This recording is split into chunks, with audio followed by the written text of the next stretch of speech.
depth control.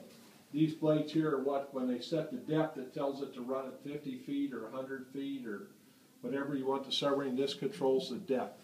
Right. Okay? And then all these settings, because you have to tell it where it's at, you have to set the gyro, you have to set the depth, and you have to set the speed that the torpedo has to run at. These torpedoes are good for about 4,000 or 5,000 yards, and then they're done. Okay. So you have to set, if you want it to run at fast speed, it's even shorter yet, but it's real quick to the target. Right. Or slow speed and go a little further out, either or. Right, okay. So that's all settable by outside the torpedo, outside the skin. There's all kinds of little places in the torpedo where you can set those settings.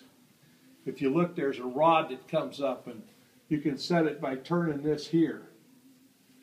Turn it to start time or the speed or whatever you want. Start time is in how fast you want this to start after it leaves the tube.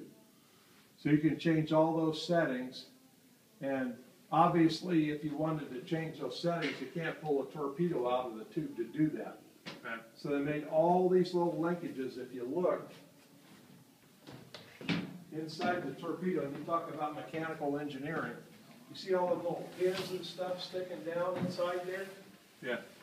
See the little rods sticking inside that tube? It's not a true barrel. Right. Those are all the little linkages and stuff to change all those settings while it's in the torpedo tube. Oh, okay.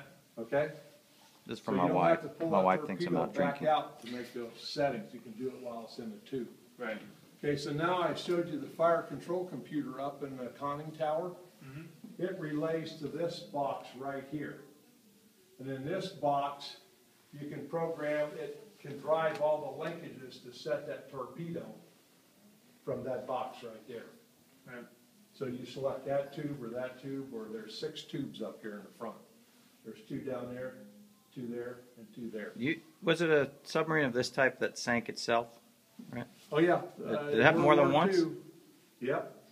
In World War II, they had faulty torpedoes, and it was nothing to launch a torpedo, have it come out, circle around, and take you out.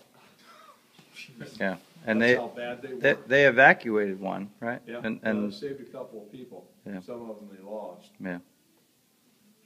So there you go. This submarine torpedo tube is the exact same size today as it was in 1943. I could take that $3 million torpedo, load it onto this submarine, and go out, and it'll fit in that tube and launch it. Still the same size, 21.